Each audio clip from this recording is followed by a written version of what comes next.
He was born with an ordinary name, Earle Leonard Nelson, a name that blended in, forgettable, unremarkable. But behind that name was a man who would one day strike terror into the hearts of Americans across the country. A man whose crimes would earn him a chilling nickname, the Gorilla Killer. Earle's early life was marked by tragedy. Born in 1897 in San Francisco, he was orphaned at a young age and raised by his devoutly religious grandmother. The household was strict, silent, and shadowed by grief. Those who knew Earle described him as peculiar from the beginning, quiet, distant, and unsettlingly intense. He rarely played with other children. He preferred to be alone. Then came the accident. At just 10 years old, Earle suffered a serious head injury after a bicycle crash. Something changed in him after that. His behavior grew erratic. He began talking to himself, sneaking out at night, and stealing without reason. There was no logic to it. It was as if something inside him had broken, and it would never fully heal. As he grew older, his strangeness deepened. He bounced between odd jobs and mental institutions, never staying in one place for long. Doctors were divided. Some said he was schizophrenic, others saw signs of extreme psychopathy. But whatever their conclusions, one thing was clear: Earle was not like other men. He had a way of making people uneasy, yet oddly drawn to him. He could be polite, even charming in conversation. But his eyes, they told a different story. Cold, wild, primal. And by the time people started realizing who he really was, it was already too late. Earle Nelson would go on to become one of the most prolific and brutal killers of his time. But in these early days, he was just a drifter, troubled, unstable, and invisible. Invisible, until the bodies started appearing. The first signs of violence came quietly, almost imperceptibly. At first, it seemed like isolated incidents, just one more case of a troubled drifter in a world of nameless faces. But as the years went by, the pattern began to emerge, each crime more brutal, more shocking than the last. It wasn't long before the press caught wind of what was happening, and that's when the terror truly began to spread. The victims were often women, middle-aged, living alone, working as landladies or housekeepers. They were found strangled, their bodies left in poses that were almost ritualistic. At first, the authorities didn't know how to connect these killings, but there was a disturbing similarity in the way each crime scene was left behind. The killer wasn't just acting out of rage. It was almost as if he were sending a message. Each murder felt like a warning, a cruel reminder of just how dangerous this seemingly ordinary man was. And still, no one knew his name. The victims' families were left in horror, and the local communities lived in constant fear. Who was next? Was anyone safe? For months, there were no leads, no clues to follow, only whispers of a shadow that stalked the streets at night. And then, the name emerged. The media, desperate for answers, seized on the only clue they had: the strength and brutality with which these women were murdered. It wasn't just a man. It was a force, an animalistic force, capable of crushing any resistance. They began calling him the Gorilla Killer. But it wasn't just about his physical power. It was the way he seemed to strike without warning, leaving terror in his wake. The way he had managed to evade capture despite the growing number of victims. The media loved to sensationalize it, feeding into the idea of a savage predator on the loose. And with every new story, his infamy grew. As his spree continued, so did the panic. People locked their doors at night. Women stayed indoors, afraid to venture out alone. And in the midst of all this fear, the killer kept moving, slipping through the cracks, leaving behind nothing but death. But even with all this chaos, the police still had nothing. No real leads, no idea who they were hunting. Only the chilling certainty that the Gorilla Killer was out there watching, waiting for his next victim. As the crimes continued, the horror deepened. The killings were no longer just isolated incidents. They had become part of a terrifying pattern that sent waves of fear across the country. Each new murder was a brutal reminder that the gorilla killer wasn't done.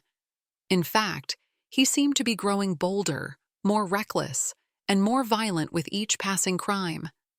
The nature of his attacks was terrifying. He wasn't just a killer, he was a force of pure savagery. His victims were typically older women, often widows or women who lived alone, making them easy targets. But the cruelty in his methods was chilling. Strangulation was his preferred technique, a method that suggested not just violence, but a twisted desire to control and dominate. After each killing, the bodies were often posed in strange, almost ritualistic ways. These weren't random acts of violence, they were deliberate, planned, and executed with cold precision. It was clear that he derived some kind of sick satisfaction from the terror he caused. His spree didn't just devastate families, it shook entire communities to their core. People began to avoid certain areas of their towns, staying in the safety of their homes after dark. Rumors spread like wildfire. People would lock their doors, bolt their windows, and check their locks twice before going to bed. No one felt safe. Everyone was a potential target. The fear was palpable. The police, too, felt the pressure mounting. They had no solid leads, no real idea of who the killer was or where he would strike next. There were witnesses, but their descriptions were vague. Only one constant: the sense that the killer was strong, maybe too strong for an ordinary man. Some even began to suggest that his strength was unnatural. It was as if he was an animal in human form, capable of overpowering his victims with the raw power of a beast. And then, the killings escalated further. No longer confined to a single city or region, his crimes spread, and with them, the terror that he brought. He wasn't just a local menace, he was a nationwide threat. Yet through it all, he remained elusive. Each time the authorities thought they were close to catching him, he would slip away, just out of reach. The media's coverage grew more intense, turning the gorilla killer into a household name. But the question remained, who was he? What drove him to commit such horrific acts? And when would he be stopped? By now, the name gorilla killer had become a symbol of pure fear. The public was terrified, and the killer's infamy only grew as each new crime added to his gruesome legacy. With every death, the question on everyone's mind was the same. How long could this nightmare continue? As the gorilla killer's rampage spread, so did the panic. The nation was gripped with terror, and law enforcement was under immense pressure to catch him. With each new crime, the urgency to stop him intensified. The killer seemed to be everywhere and nowhere at once, slipping between cities, leaving a trail of devastation. But the authorities had nothing concrete to go on, just the chilling pattern of his attacks. The hunt for the gorilla killer became a nationwide obsession. Task forces were formed, and law enforcement from different states joined forces to track him down. Despite the growing number of victims, there were still no reliable leads. The police were left scrambling, piecing together any shred of evidence they could find. But the killer's ability to disappear without a trace made him an incredibly elusive target. As weeks turned into months, the frustration among the police grew. They started to consider every possibility. Was he a seasoned criminal, a drifter, or was there something more to him? Witnesses had offered descriptions, but nothing matched. Some claimed he was tall and broad-shouldered. Others said he was small and nondescript. The killer didn't fit the typical profile of a criminal. They were dealing with someone who seemed to exist outside of any pattern they could identify. The press, however, continued to fuel the fire. Newspapers and radio broadcasts sensationalized every new development. The gorilla killer was a headline that everyone recognized. The media painted him as a beast, something inhuman, a figure of raw terror. The killer's strength was described as unnatural, his movements too fast, his brutality beyond comprehension. His growing notoriety only made the task of catching him that much harder. Every city he visited was now on high alert, but he was always one step ahead. Then, finally, After what seemed like an endless chase, there was a breakthrough. A tip came in.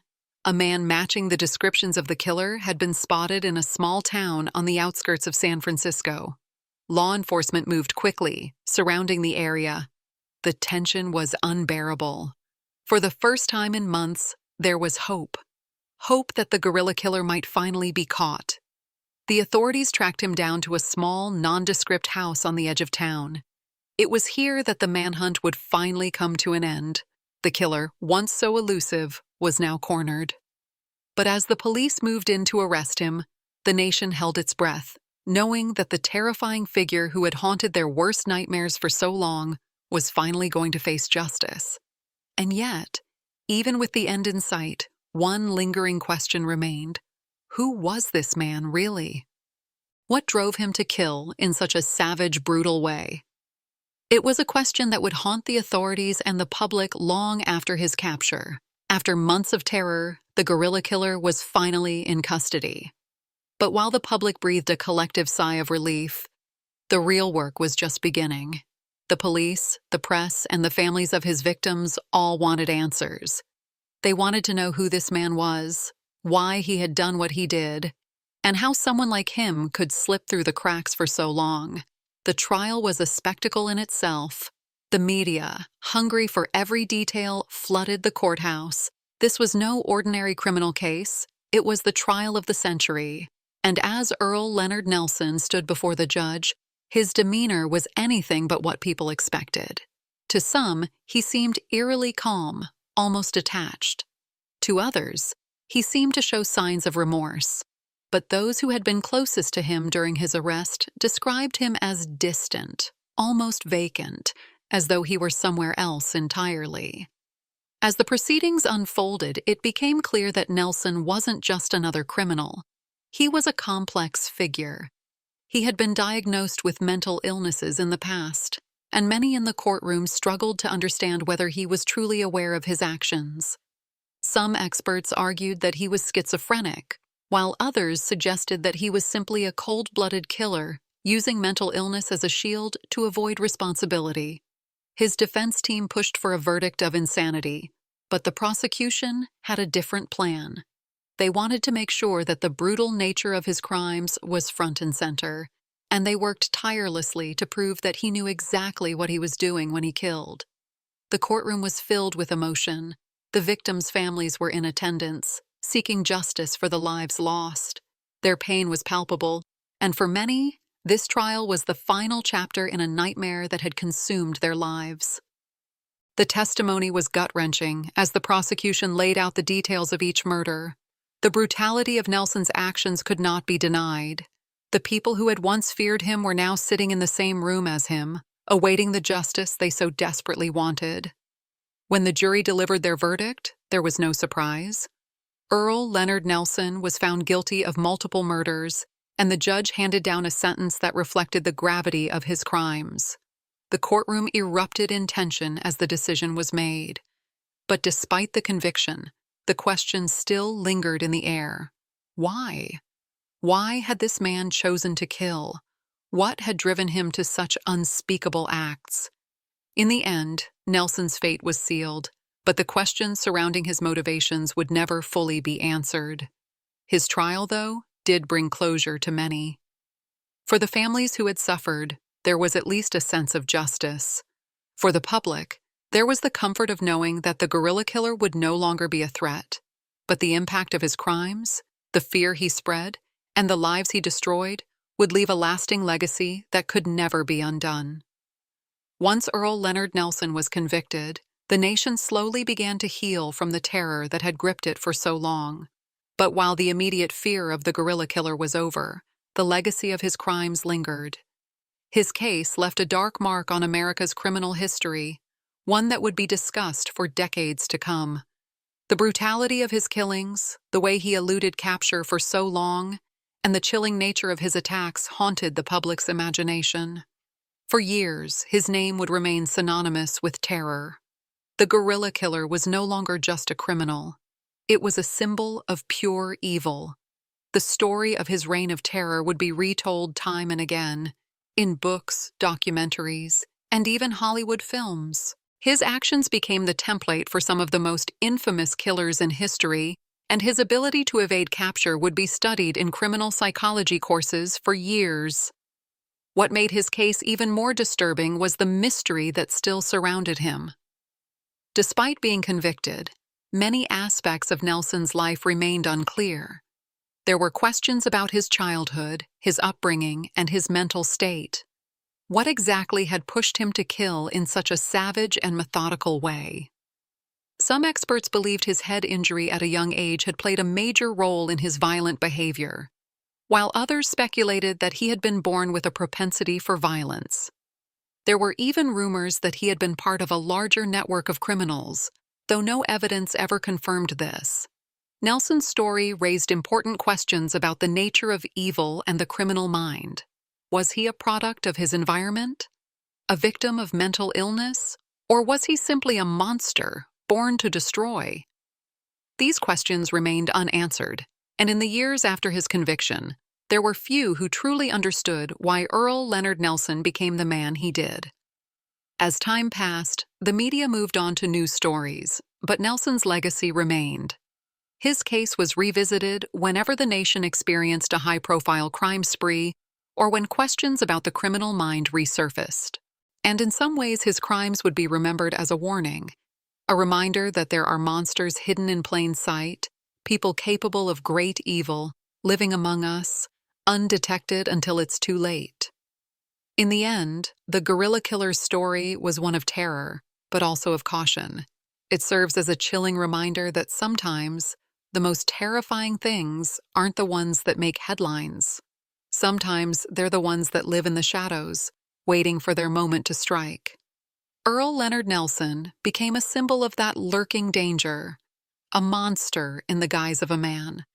And even though his reign of terror ended, the echoes of his crimes would be felt for years, as his story became part of the dark fabric of America's criminal history.